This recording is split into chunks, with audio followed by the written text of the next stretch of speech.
그 코로나가 터지기 직전에 2019년도에 미국 그 애틀랜타에 있는 모어하우스 칼리지라는 대학에서 졸업식을 했습니다.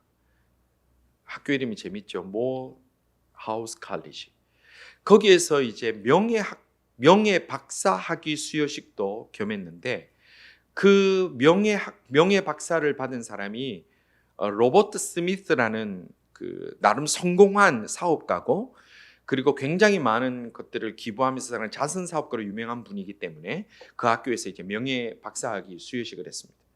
그래서 보통 명예 박사학위를 받으면 이제 그분들이 연설을 하는데 이분이 연설을 하는 중에 굉장히 깜짝 놀랄 만한 소식을 하나 전했는데 뭐라고 얘기를 했냐면 이 사람이 이 발표가 세계 토픽으로 나갔습니다. 그게 뭐냐면 오늘 2019년도 졸업하는 여러분들 학생들에게 저희 가정이 여러분들이 가지고 있는 학자금 대출을 다 갚아드리겠습니다. 이렇게 얘기한 거예요. 그래서 영어에 보면 pay off, 완전히 다 해결해 주겠습니다 라고 발표한 거예요. 그랬더니 그 졸업식에 참여한 학생들이 소리를 지르고 박수를 치고 난리가 났어요. 여러분들도 학위 수여식 참여해 본 분들 아시겠습니다만은 보통 박사학위 받는 분 연설하면 다들 잘 안 들어요. 뭐 관심 없어요. 그냥 뭐지 언제 끝나나 그러고 있는데 그 발표를 하니까 박수를 치고 손을 막 환영, 어떤 여학생들은 막 울기도 하고 그렇게 난리가 났어요. 그러면서 그분 얘기가 여러분들이 이제 달려가야 될 그 인생 버스에 내가 연료를 조금 있게 채워드리겠습니다라고 그렇게 얘기를 하고 그 학자금을 다 갚아줬습니다. 그래서 나중에 이 계산했는 걸 보니까 그 졸업생 중에 한 400여 명이 학자금 대출을 받았는데 그 돈이 약 4천만 불, 40 밀리언 맞나요? US 달러 4천만 불이니까 100만 불에 40배니까 40 밀리언 US 달러로 그냥 다 갚아줬습니다. 그런 뉴스가 있습니다. 그때 그 학자금을 다 어느 날 느닷없이 처음 보는 사람이 와서 내 학자금을 다 갚아주고 내 모든 짐을 다 해결해주고 내 모든 그 부담감들 다 해결해 줬을 때 얼마나 기쁘고 얼마나 감격했을까요?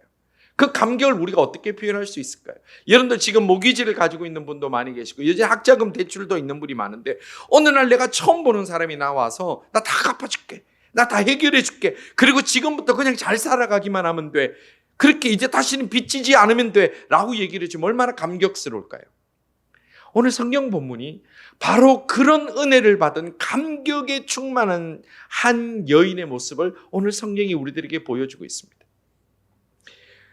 오늘 본문은 한 바리새인이 예수님을 집으로 초청하는 장면으로부터 이 본문이 시작이 됩니다. 36절에는 이렇게 말씀합니다. 한 바리새인이 예수께 자기와 함께 잡수시기를 청하니라고 했어요. 이제 한 바리새인이 예수님을 자기 집에서 식사합시다라고 모신 거예요. 이 본문을 보면 우리가 좀 특이하게 생각하는 게 있습니다. 왜냐하면 이 바리새인이라는 사람은 이런 집단은 예수님을 좋아하지 않았습니다. 굉장히 싫어했던 사람입니다.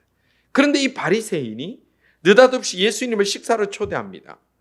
이 초대하는 결정 자체가 쉽지는 않았을 겁니다만은, 그러니까 주석학자들이 왜 초대했을까에 대한 여러 가지 주석을 하는 가운데 이 사람이 정말 순수한 의도로 예수님을 대접하고 예수님을 높여드리기 위해서 식사를 초대한 게 아니라 아마 좀 더 가까이에서 예수님의 흠을 찾고 예수님의 결점을 찾고 예수님을 뭔가 트집 잡기 위해서 초청했을 것이라고 주석가들은 그렇게 봅니다.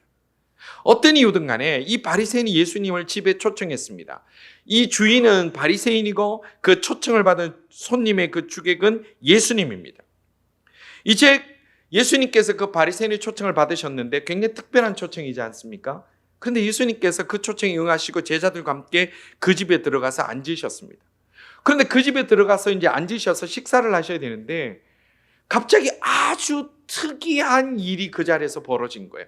굉장히 당황스러운 일이 그 자리에서 벌어졌는데 성경은 그 장면을 37절 38절에 이렇게 설명하고 있습니다. 그 동네에 죄를 지은 한 여자가 있어 예수께서 바리새인의 집에 앉아 계심을 알고 향유 담은 옥합을 가지고 와서 예수의 뒤로 그 발 곁에 서서 울며 눈물로 그 발을 적시고 자기 머리털로 닦고 그 발에 입 맞추고 향유를 부으니 그랬어요. 여러분들 이 장면이 우리 한번 성경에서 여러 번 읽으니까 그런가 보다 하지만 우리가 지금 그 자리에 앉았다고 생각하고 이 장면을 한번 생각해 봅시다. 내가 지금 예수님과 함께 그 초대받은 식사 자리에 앉아 있습니다. 그런데 갑자기 처음 보는 여자가 뒤에 쑥 들어와요. 그리고 모든 사람들이 죄인인 것을 알만한 여인이에요. 주석가들은 이 여인이 아마 몸을 파는 여인일 것이다 라고 그렇게 믿고 있습니다. 여인이 쑥 들어옵니다. 그랬더니 예수님 옆에서 막 웁니다. 처음 보는 여자가 막 울어요.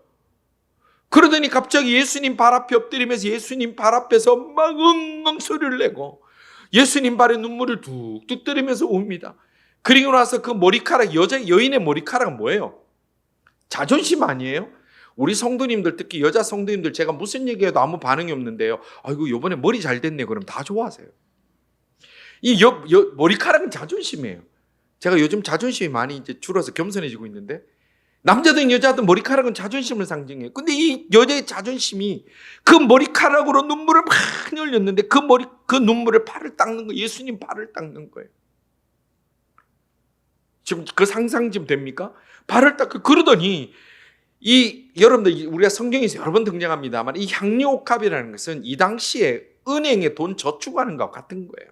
이거 목돈을 만들 때 향유를 조금 사서 채워넣고 조금 사서 채워넣어서 이거를 재산 증식, 재산 보관하는 방법인데 이 향유옥합을 가지고 와서 예수님 발 앞에 그것을 확 부어버리는 거예요. 막 입을 맞추고 그걸 부어버려요. 그랬더니 그 남자들 많이 모인 그 좁은 공간에 옛날에 그 집이 얼마나 커봐야 얼마나 컸겠어요. 그 향이 막 온 집을 퍼지는 거예요. 온 집에 퍼지는 거예요. 여러분들 이 장면이 흔한 장면입니까? 굉장히 당황스러운 장면이라는 거예요. 여러분들 제가 한번 상상해보세요. 여러분들 만약에 여러분들 뭐 남편 되시는 분이나 아내 되시는 분이나 상관이 없어요. 밖에 이제 외출했다 집을 들어갔는데 갑자기 아내가 아니면 남편이 옆에 서서 막 울다가 발을 붙들고 엉엉 울어요. 그 발에 막 눈물이 적셔지고 그 발에 입을 맞추고 그러더니 갑자기 막 세수건 가져와서 막 닦으면서 그러면서 막 집에 있는 좋은 향수를 가지고 막 뿌리면서 엉엉 울어요. 여러분들 어떠십니까? 뭐 일상인 분이면 상관이 없지만 이게 우리가 아내라고 할지라도 이게 내 남편이라 할지라도 이거보다 당황스러운 상황이 없어요. 그런데 지금 이런 막 상황에서 이게 무슨 생각이 들겠냐는 거예요. 이 사람 왜 이러지? 이게 무슨 문제가 있지? 근데 지금 이 여인은 예수님은 처음 보는 사람이고 옆에 주변에 있는 제자들도 처음 보는 상황입니다.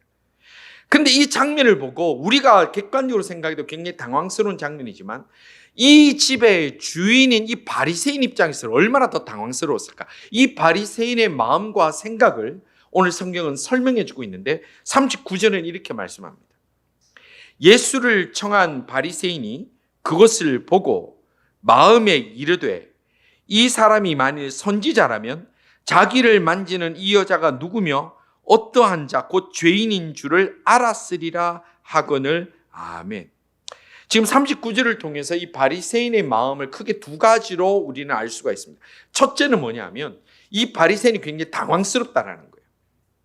왜냐하면 이 여인의 행동이 굉장히 불쾌한 겁니다. 왜냐하면 지금 이 여인을 이 바리새인이 초청했습니까? 초청도 안 했어요. 그런데 느닷없이 자기가 들어온 거예요. 그런데 자기가 초청한 이 예수님이라는 이 주객이 있는데 자기가 그 옆에 가더니 울고 그 발에 입을 맞추고 눈물 흘렸던 그 발을 머리털로 닦고 향유를 붓고 아주 그냥 난리가 난 거예요.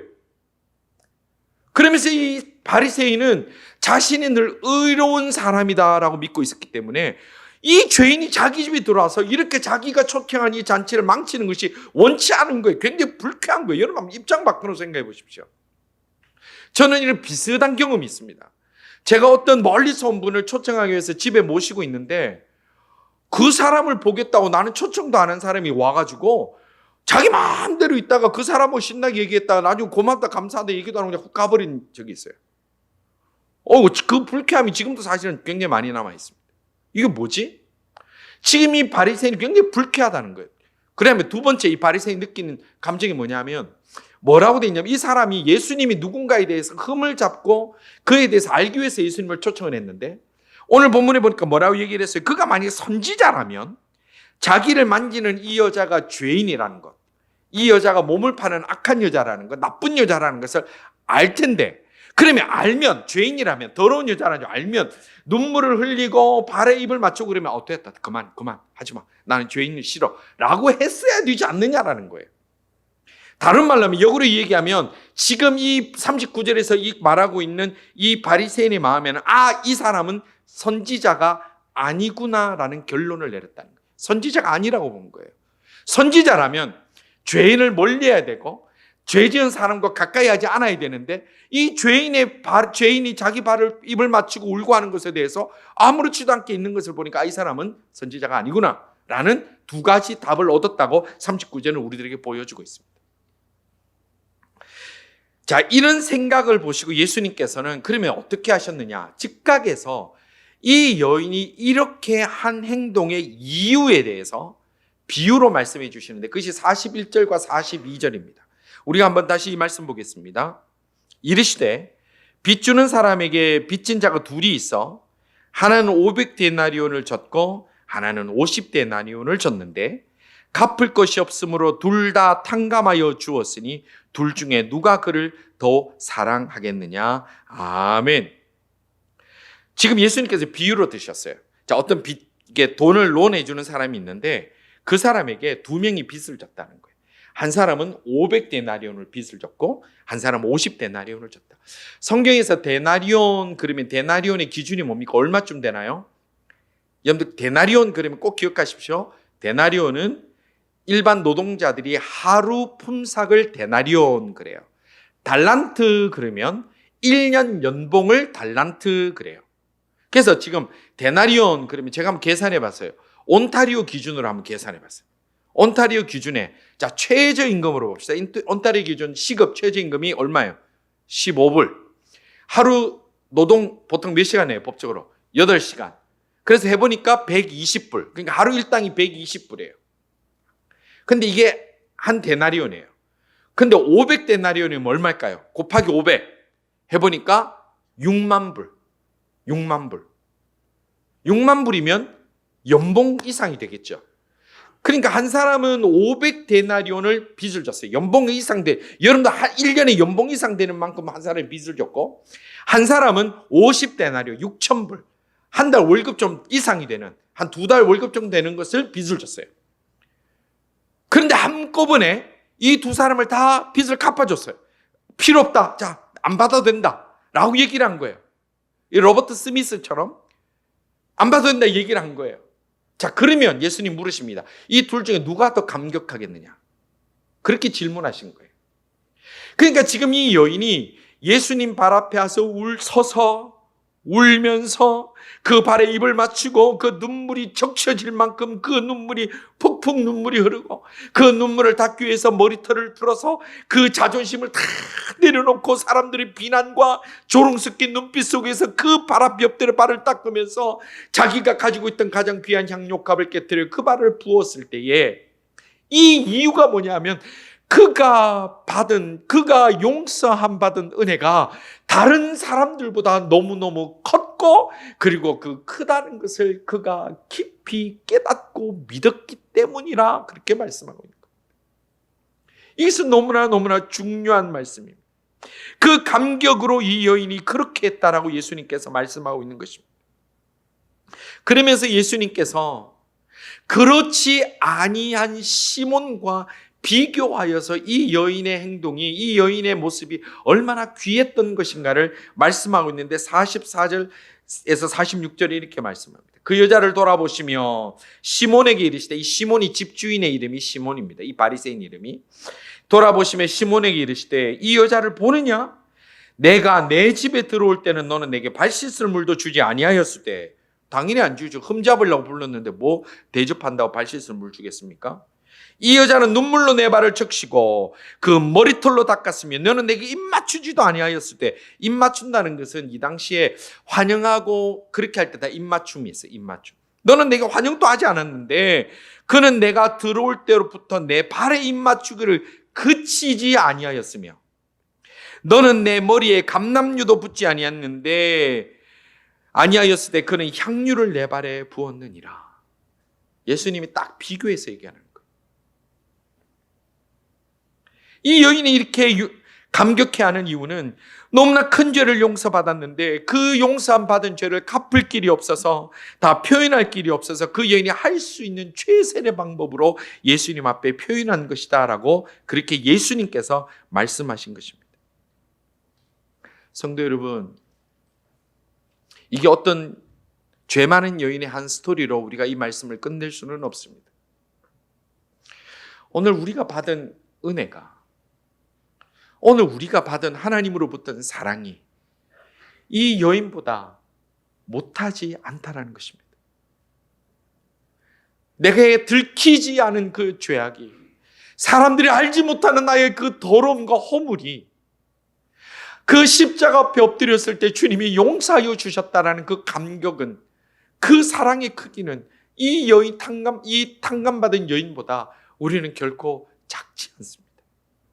다만 세상이 모를 뿐입니다. 내가 말하지 않았을 뿐입니다.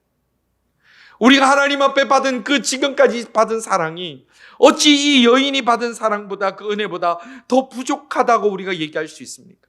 주님이 우리를 용서하여 주시고 우리의 죄악을 덮어주시고 우리를 죄 없다 말씀하여 주시는 그 은혜가 어찌 이 여인이 받은 은혜보다 작다라고 우리가 말할 수 있겠느냐라는 것.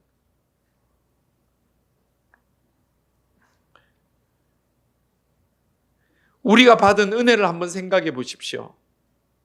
우리가 지금 이 자리에 나의 나된 것은 하나님의 은혜라고 말만 할 것이 아니라 내가 지금까지 살아온 동안 받았던 은혜를 생각하면 우리가 예수님 발 앞에 눈물로 뿌려도 다 표현하지 못할 만큼 큰 은혜였음을 우리는 우리의 받은 은혜를 발견할 수 있어야 됩니다.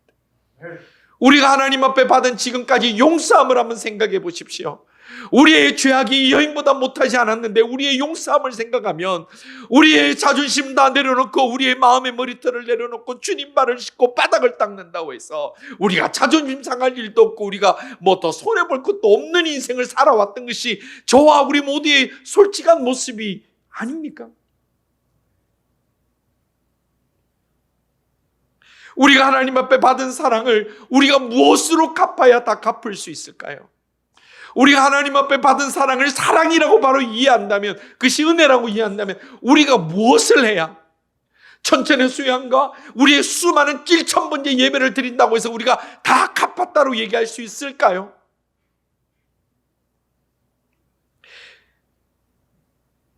그럼에도 불구하고 우리가 예배가 뜨겁지 못하고 기도가 간절하지 못하고 찬양에 힘없이 무슨 불경외듯이 하는 이유가 뭘까요? 은혜가 작았어요. 나는 5데나리온 정도밖에 탕감 받은 게 없어서 그렇게 감격할 이유가 없어서 그런가요? 예, 그런 분이 있으면 어떻게 하겠습니까? 그러나 우리는 500데나리온이 아니라 500달란트 그 이상의 은혜를 우리는 받은 사람들입니다. 그럼에도 불구하고 우리가 하나님 앞에 냉랭해지고 이 시대에 열정이 없어지고 이 시대에 하나님의 사랑에 대한 두려움과 떨림이 없다는 것은 우리가 하나님께 받은 사랑을 잊어버려서 그런 거예요. 너무나 당연하게 생각해서 그런 거예요. 너무나 무감각해졌기 때문에 그런 거예요.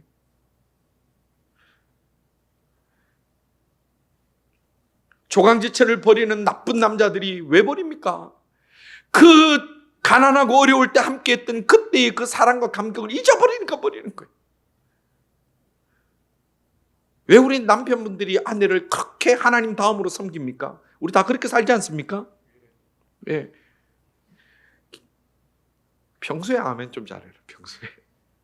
예? 그렇게 이유가 뭐예요? 고마워서 그런 거예요. 사랑을 안 잊어서 그런 거예요.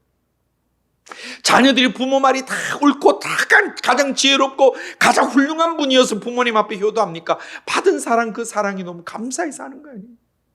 근데 잊어버리면 그때부터 가정에 문제가 생기고 부모와 따로 떨어져 살게 돼요. 하나님 앞에 향한 신앙도 마찬가지예요. 왜 우리가 처음 예수 믿었을 때는 그 은혜, 그 사랑에 감격하고 나 같은 죄인 살리신 주 은혜 고마워 찬송만 하면 눈물 콧물 다 흘리고 누가 보든지 주님 앞에 부르짖고 그렇게 기도했는데 왜 세월이 지나가고 양복 입고 예배하고 음하고 예배하고 직분을 가지고 목사가 되고 살아가니까 왜 그것이 아무 감각이 없어지나요? 은혜가 부족했어요? 아니요, 우리가 잊어버려서 그래요. 우리가 무감각해져서 그래요. 은혜가 너무 당연해서 그러는 거예요. 우리 성도들 이 세대가 악해져 가고 이 시대가 더러워져 갈수록 하나님께 받은 은혜에 대한 감격을 잊지 않고 살아가며 날마다 그 감격 속에 주님을 뜨겁게 찬양하는 그 찬양이 조금도 줄어들지 않는 하나님의 사람들 다 될 수 있기를 주님의 이름으로 축원합니다. 주님이 그것을 기대하시고 냉랭한 시몬을 향하여 비교하면서 너는 나를 위하여 울었구나라고 말씀해 주시는 거네. 사랑이 있는 거예요. 제가 오래전에 한국에 용산에 있는 그 온누리 교회의 찬양 집회를 제가 갔어요. 제가 거기서 잊지 못한 여러 가지 일들을 봤는데 그 찬양 집회 할 때 이제 나중에 일어서 가지고 1시간, 2시간씩 찬양하고 손 들고 통성기도 하는데 제 앞자리에 있는 어떤 초등학생이, 요만한 초등학생이 그렇게 손을 들고 울고 기도하고 찬양하고 그래요. 그래서 제가 찬양하다 뒤에서 그 친구를 한참 보면서 생각이 드는 거예요. 아니 저 초등학생 잘해보면 초등학생 한 뭐 5, 6학년 되려나? 제가 도대체 무슨 죄를 저렇게 많이 지었길래 저렇게 울면서 하나님 앞에 저리 회개하고 기도하는 이해가 안 되는 거예요. 얼마나 큰 죄를 지었어요. 여러분들 그 아이가 얼마나 나쁜 죄를 지었을까요? 나를 팔아먹었을까요? 무슨 살인을 저질렀을까요? 왜 그렇게 울며 통성하고 기도했을까요? 그 이유는 하나라고 저는 생각해요. 물론 정말 얼마나 죄를 지은지 저는 잘 모르지만 그 아이가 울면서 하나님 앞에 찬양하고 통성하고 기도하고 회개하는 이유는 하나예요. 그 어린 마음에 하나님께 받은 사랑이 너무 감격스러우니까, 하나님께 탕감함을 받은 그 은혜가 너무너무 고마우니까, 그 어린아이가 어쩌면 어른인 나보다 더 천국 소망의 천국 백성됨의 그 은혜가 너무너무 좋아서 그래서 기도하고 그렇게 찬양하는 거라고 저는 그렇게 알고 있습니다. 오늘 우리가 받은 하나님의 은혜, 지금까지 살아온 우리가 살아오면서 받은 하나님의 사랑, 그 탕감함, 그것은 결코 적지 않고 부족하지 않을진데 오늘 우리의 마음이 주님 앞에 다시 회복되어서 주님의 발 앞에 우리의 죄를 죄인 줄 깨닫고 우리의 용서함을 용서함인 줄 알고 사랑을 사랑인 줄 알아 다시 한번 눈물이 회복되고 우리의 기도가 회복되고 예배가 회복되고 찬송이 회복될 수 있는 진짜 하나님의 백성들 다 될 수 있기를 주님의 이름으로 축원합니다. 주님이 그것을 기다리고 그것을 바라고 계시는 거예요. 우리가 눈물이 없습니다. 왜 없을까요? 우리에게 예배의 감격이 없습니다. 왜 없을까요? 우리가 하나님 앞에 드리는 11조가 아깝습니다. 왜 아까울까요? 우리가 하나님 앞에 섬기는 헌신이 너무너무 아깝습니다. 왜 그럴까요? 은혜가 부족해서, 사랑이 부족해서 그것이 아니라 은혜를 은혜로 알지 못하고 사랑을 사랑으로 알지 못하고 하나님이 나의 구주라는 것을 확신이 없기 때문에 못하는 거예요.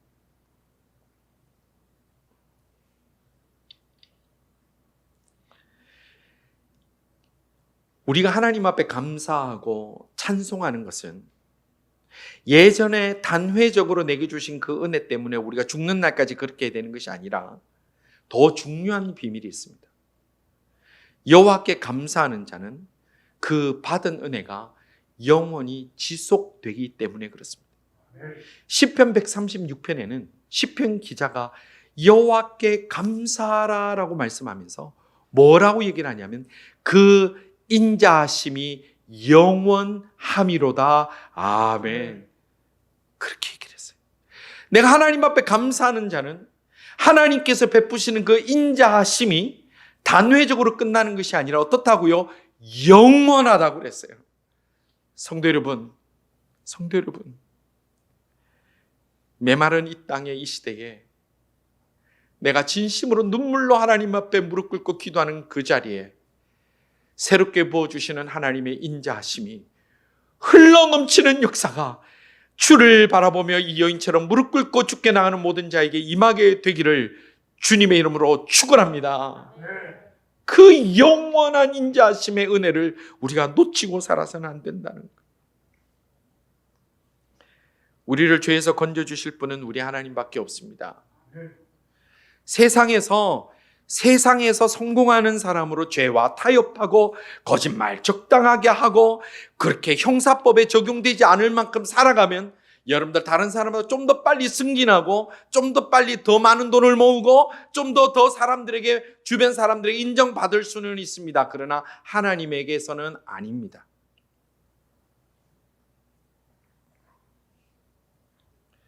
우리가 이 땅에서 끝나서 무덤으로 들어가는 것으로 끝이라고 우리가 믿지 않는다면 그 이후에 하나님 나라 간다는 우리가 확신이 있는 사람, 천국에 확신 있는 사람은 하나님의 법에 따라 살아야 되고 우리의 죄와 우리의 사랑의 은혜를 우리가 하나님 앞에 사랑을 받았다 하면 우리가 가진 옥합을 깨뜨리고 우리의 머리털로 우리의 가진 소중히 여기는 것들로 예수님의 그 발을 닦아드리며 진실로 죄인임을 고백하고 나갈 때에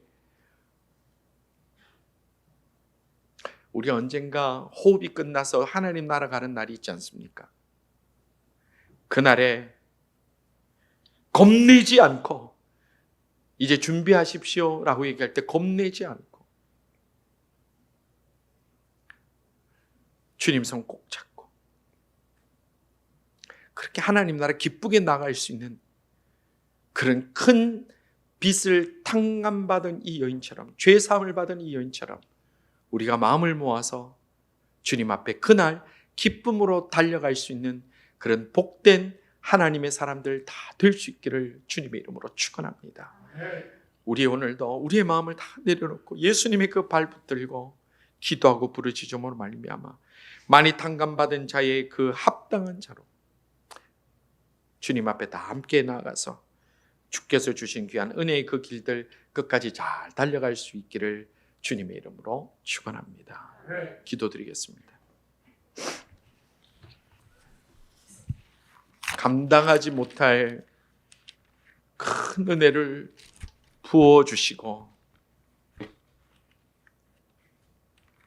스스로 해결하지 못할 부끄럽고 부끄러운 죄악과 허물들마저도 십자가 앞에 나올 때에 다 용서하여 주시는 그 크신 하나님의 은혜를 이 시간 진심으로 감사드립니다. 저희들이 받은 은혜, 사랑, 탕감함이 결코 이 여인보다 작지 않을진데 저희들의 눈물이 마르지 않게 하여 주시며 감사가 마르지 않게 하여 주시고 헌신이 마르지 않게 하여 주시사 주님 만나는 그날까지 주님 손 꼭 잡고 담대하게 이 땅을 승리자로 주님 앞에 은혜 받은 자로 담대히 달려갈 수 있는 저희들 다 되게 하여 주시옵소서. 세상에 곁눈질하지 않게 하여 주시고 세상과 타협하지 않게 하여 주시며 말씀대로 살아감으로 말씀해 주시는 인자하심의 그 풍성함이 날로 흘러넘치는 온 성도들 다 될 수 있도록 가정이 될 수 있도록 역사하여 주옵소서. 주님 영광받아 주실 줄 믿사오며 이 한 주도 살아갑니다. 주님 동행하옵소서. 예수님 이름으로 기도드리옵나이다. 아멘.